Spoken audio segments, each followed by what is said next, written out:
एक बार की बात है, श्यामपुर गांव के कब्रिस्तान में दो चोर बैठकर शराब पी रहे होते हैं। पहला शराबी, जिसका नाम रोहन होता है, दूसरे शराबी रवि से कहता है, अरे रवि भाई, आजकल कई दिनों से कोई बढ़िया हाथ नहीं लग रहा। क्या करूं, बड़ी कड़की चल रही है। बिल्कुल यही बात मेरे साथ भी हो रही है।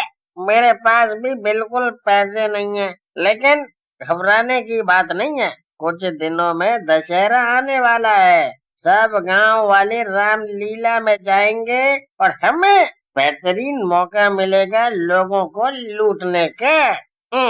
रवि की बात सुनकर रोहन खुश हो जाता है। तभी रोहन के पीछे से कब्र हिलने लगती है। ये देखकर रवि घबराते हुए कहता है, अरे रोहन, तेरे पीछे कब्र हिल रही है और उसमें दरार आ रही है, जैसे अंदर से कोई बाहर आना चाहता हो। कब्र में से 10 सर वाला आदमी निकलता है। ये सब क्या है? ये तो रावण लग रहा है, लेकिन इसे तो भगवान राम ने मार डाला था। ये फिर से कैसे जिंदा हो गया? अरे ये सब सोचने का मौका नहीं है किसने किसको मारा। अगर हम यहाँ से नहीं भागे तो ये हमें जरूर मार डालेगा। ऐसा कहकर रवि और रोहन कब्रिस्तान से निकलकर भागने लगते हैं, लेकिन शैतान हंसते हुए कहता है, भागो, कहाँ तक भागोगे? तुम्हारी मौत यहाँ खींच कर लाई है। ऐसा कहकर शैतान रवि और रोहन को पकड़ने के लिए उनके पीछे लग जाता है, लेकिन शैतान तेजी से उनके आगे आ जाता है और उन दोनों को मार डालता है और खा जाता है। मजा आ गया। कई सालों बाद ऐसा मौका मिला है। इतना मांस खाने को मिला है। इसके बाद तो वो 10 सर वाला शैतान अक्सर गांव में आता और गांव वालों को मारकर खा जाता, जिसकी वजह से गांव वाले बहुत ही डर और सहम जाते हैं। रामलाल गांव वालों से कहता है, अरे गांव वालों, हमें सरपंच जी के पास जाना चाहिए और उन्हें इस बारे में बताना चाहिए। वो बड़े हैं, वो कोई ना कोई रास्ता जरूर निकालेंगे। रामलाल की बातें सुनकर गांव वाले सरपंच के पास जाते हैं। सरपंच बहुत ही बूढ़े थे और अक्सर बीमार रहते थे। गांव वालों की बात सुनकर वो कहते हैं, तुम चिंता मत करो गांव वालों, मैं कुछ करता हूँ। तुम सब अभी घर जाओ। गांव वालों के जाने के बाद सरपंच धीरे धीरे चलकर एक तांत्रिक के पास जाते हैं और उसे गांव वालों के साथ हो रही घटना के बारे में बताते हैं, जिसे सुनकर तांत्रिक, जो कि बड़बोला होता है, बोलता है, आप चिंता मत करो सरपंच जी, मैंने ऐसे शैतान बहुत ठीक किए हैं। मैं इसे पकड़कर मुर्गा बना दूंगा और इससे कुकड़ू कू करवाऊंगा। अरे तांत्रिक, तू जो बड़ी बड़ी बातें कर रहा है, कर भी पाएगा ना? कहीं मुझे और मेरे गांव वालों को और बड़ी मुसीबत में डाल दे।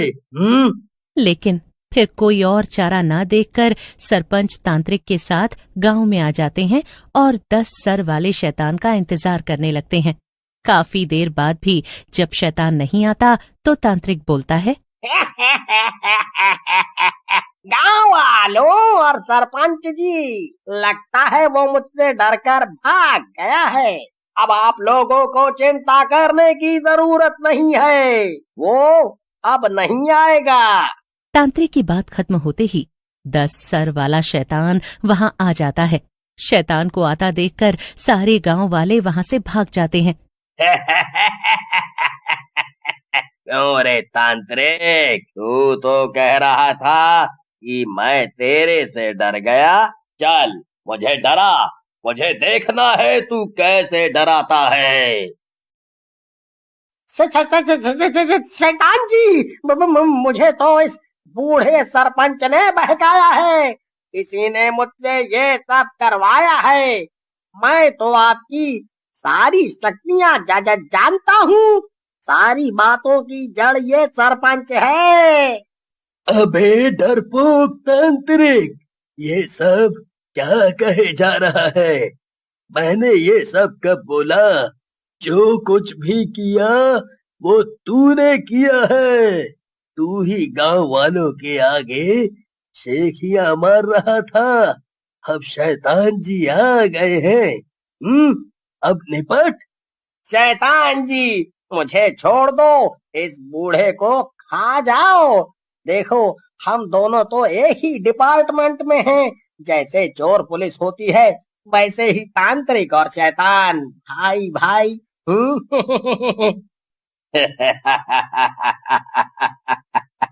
तांत्रिक, इस मरे हुए मुर्दे को मारकर मुझे क्या मिलेगा? मैं तो तुझे ही मारूंगा और तेरा नरम नरम मांस खाऊंगा। ऐसा कहकर खा जाता है। सरपंच वहीं खड़े सब देख रहे होते हैं। ऐसा कहकर शैतान वहां से चला जाता है। अगली सुबह गांव वाले मिलकर पुलिस में रिपोर्ट कर देते हैं। इंस्पेक्टर वीर सिंह गांव वालों से कहता है, गांव वालों, तुम लोगों ने अच्छा किया जो पुलिस के पास चले आए। ये कोई बहरूपिया होगा जो तुम सब लोगों को परेशान कर रहा है। हम इसे देख लेंगे। अरे साहब, ये कोई बहरूपिया नहीं है, वो असली का शैतान है।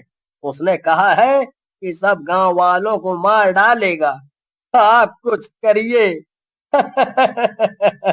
आप सब गांव वाले भी ना बहुत ही भोले हो। अरे ये कोई शैतान नहीं है। वैसे भी पुलिस के डंडे के आगे भूत भी भागते हैं। तुम सब चिंता मत करो। पुलिस के आश्वासन की वजह से सब गांव वाले वहां से चले जाते हैं। शाम को वीर सिंह अपनी पुलिस की टीम के साथ गांव में पहुंचता है और रात भर शैतान का इंतजार करता है, लेकिन शैतान नहीं आता। फिर कुछ दिनों तक गांव में कोई घटना नहीं होती। उसी समय गांव के पास से एक साधु बाबा जा रहे होते हैं। साधु बाबा के चेहरे पर एक अलग ही तेज होता है। गांव वाले उनकी तरफ खींचे चले जाते हैं। बाबा गांव वालों से कहते हैं, गांव वालों, मैं चलते चलते थक गया हूँ। अगर आप लोग मुझे आज्ञा दें तो मैं आज रात यहीं गुजार लूं। सुबह होते ही मैं यहाँ से चला जाऊंगा। साधु बाबा की बात सुनकर गांव वाले घबरा जाते हैं और चुप हो जाते हैं। लगता है आप गांव वाले साधु लोगों की इज्जत नहीं करते और नहीं चाहते कि हम यहाँ रुकें। अगर ऐसा है तो हम अभी यहाँ से चले जाते हैं। नहीं नहीं बाबा, आप ऐसा क्यों सोच रहे हैं? आप जैसे साधु का यहाँ आना तो हमारे लिए गर्व की बात है, लेकिन अभी गांव में हालात ठीक नहीं है। आपकी जान को खतरा भी हो सकता है। साधु तो वैसे ही मर जाता है जब वो संन्यास लेता है। हमारी जान कौन लेगा भला?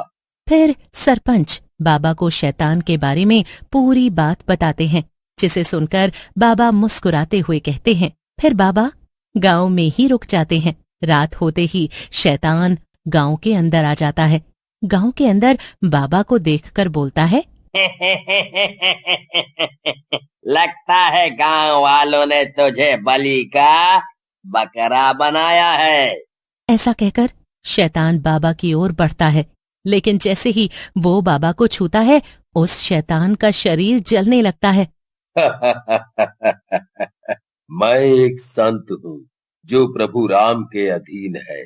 मैं प्रभु राम के रहते तेरे जैसे किसी शैतान से नहीं डरता। तेरे जैसा शैतान मेरा कुछ नहीं बिगाड़ सकते। थोड़ी ही देर में शैतान पूरी तरह जल जाता है और उसकी जगह एक आदमी निकलता है और बाबा से कहता है, बाबा, आपकी कृपा से मैं इस शैतान के कब्जे से निकल पाया। अगर आप नहीं होते तो मैं हमेशा ऐसे ही 10 सर वाले रावण की तरह भटकता रहता। ऐसा कहकर वो आदमी वहां से चला जाता है और साधु बाबा भी वहां से गायब हो जाते हैं।